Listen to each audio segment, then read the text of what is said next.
यीशु मसीह के नाम में आप सबको जय मसीह की। आइए हम निकालेंगे पहला इतिहास की किताब 21 अध्याय उसका 18 पद से देखेंगे। यहाँ इस प्रकार से लिखा है, तब यहोवा के दूत ने गाद को दाऊद से यह कहने की आज्ञा दी कि दाऊद चढ़कर यबूसी और नान के खलिहान में यहोवा की एक वेदी बनाए। गाद के इस वचन के अनुसार जो उसने यहोवा के नाम से कहा था, दाऊद चढ़ गया।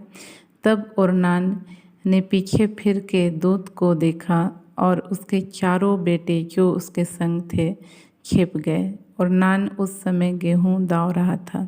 हम देखते हैं कि जो है जब परमेश्वर का दूत जो है ओरनान को दिखाई दिया, तब जो है उसके साथ जो काम कर रहे थे उसके 4 बेटे, वे जो है उसको देख करके, उस दूत को देख करके छिप गए, क्योंकि यह वह दूत था जो इसराइल में जो है मरी फैला रहा था। उसका कारण यह था कि दाऊद ने जो है शैतान के उभारे जाने के कारण जो है इसराइलियों के जनगणना की, और यह बात परमेश्वर को जो है बुरी लगी। तब परमेश्वर ने एक दूत जो है भेज दिया इसराइलियों में, ताकि वह जो है उनके बीच मरी फैलाए। तो हम देखते हैं कि वह दूत जो है ओरनान के उसे जहाँ पे वह दावनी कर रहा था गेहूं की, वहाँ पे भी जो है जा पहुँचा। हालांकि जो है वह उनको मारने के मकसद से नहीं गया था, लेकिन उन्होंने उस बात को समझा नहीं, और हम देखते हैं जो उसके बेटे थे वे जो है उसको देख करके छिप गए। तो उसी तरह से आज हमारे साथ भी होता है। कई बार परमेश्वर हमारे साथ जो है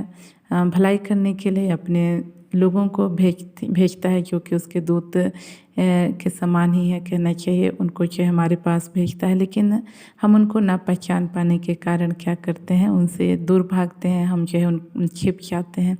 तो ऐसा जो है जब हमारे जीवन में होता है तो इससे क्या है, हमारा ही नुकसान होता है।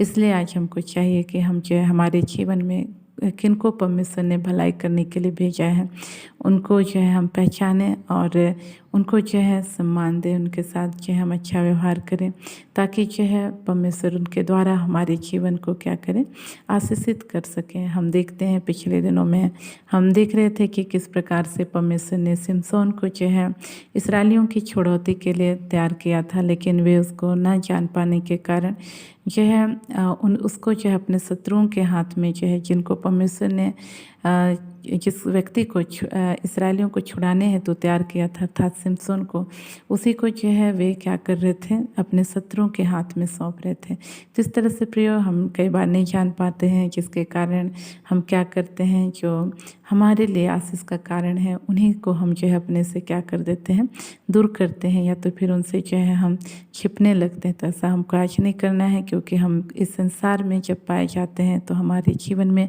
लोगों की जो है भलाइयों की या लोगों के द्वारा मदद की जो है आवश्यकता पड़ती ही है। हम देखते हैं कि किस प्रकार जब अकाल पड़ा तब जो है परमेश्वर ने अपने दास एलिया को जो है कौवों के द्वारा रोटी खिलाया और मांस का जो है प्रबंध किया।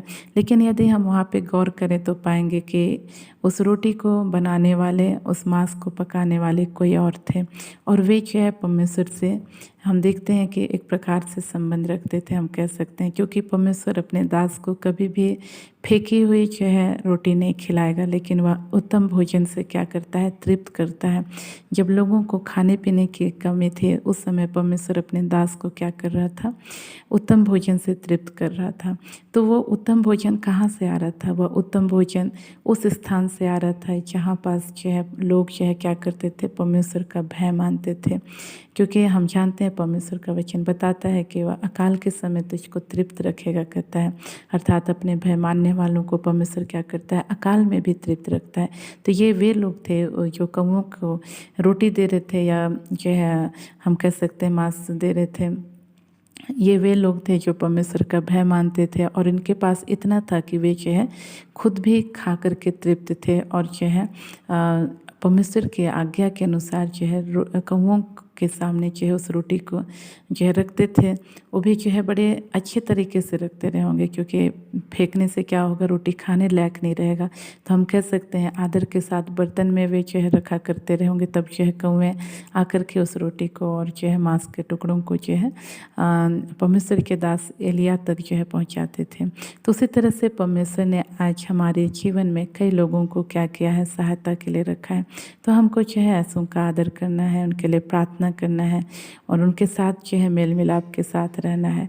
कहीं ऐसा ना हो कि जब हमको उनकी ज़रूरत पड़े तब जो है हमारे बुरे बर्ताव के कारण वे जो है सामने ही ना आए। तो इसलिए आज हमको चाहिए कि जो है हम हर एक के साथ मेल मिलाप से रहें, किसी को साथ जो है कड़वाहट का बर्ताव ना करें, किसी के साथ बुरा व्यवहार ना करें। परमेश्वर जिनको भी हमारे बीच में लेकर के आता है, हर एक के साथ जो है हम दीनता, नम्रता और कोमलता के साथ रहें। इन वचनों के द्वारा परमेश्वर हम सबको आशीष दे। हम लोग अपनी आंखों को बंद करेंगे, छोटा सा प्रार्थना करेंगे। Praise the lord. प्रभु जी, आपके नाम की स्तुति, आपके नाम की प्रशंसा करते हैं। हम आपको धन्यवाद करते हैं। अब्बा, आपने अपने वचनों के द्वारा बोला, बातचीत किया कि जब प्रभु आप हमारे लिए प्रभु जी कई लोगों को प्रभु जी हमारी आशीष होने के लिए रखते हैं प्रभु, ऐसे समय में हमें प्रभु उनका आदर करना है प्रभु जी, उनके साथ अच्छा व्यवहार करना है प्रभु। तो हमें से हर एक की सहायता कर प्रभु कि हम हर एक के साथ बड़ी दीनता, नम्रता के साथ रह सकें। जिनको भी तो हमारे बीच में लाता है पिता परमेश्वर, हर एक से हम प्रेम रख सकें, ऐसा अनुग्रह कर। विशेषकर इस भाई के लिए प्रार्थना करती हूँ प्रभु, जो अपने निकटता में पाए जाने वालों को प्रभु जी तुच्छ समझता है प्रभु जी। प्रभु इस भाई की सहायता कर प्रभु, कि उनका आदर करे, ताकि पिता परमेश्वर हाँ प्रभु जी जिस प्रभु जी अनुग्रह को प्रभु जी ये प्रभु जी हालेलुया प्रभु उनके द्वारा पाता है प्रभु जी, वह प्रभु जी उसके लिए आशीष का कारण हो सके। हर एक बात के लिए आपको धन्यवाद करते हैं। उन तमाम भाई बहनों के लिए प्रार्थना करते हैं प्रभु जी, जो पिता परमेश्वर हालेलुया प्रभु जी आपकी महिमा में प्रभु बढ़ना चाहते हैं और दूसरों के लिए आशीष बनना चाहते हैं। ऐसे भाई बहनों की सहायता कीजिए प्रभु जी, कि वे कई लोगों के लिए आशीष बन सके। हर एक बात को धन्यवाद करते हैं। धन्यवाद के साथ इन प्रार्थनाओं को यीशु के नाम मांगते हैं।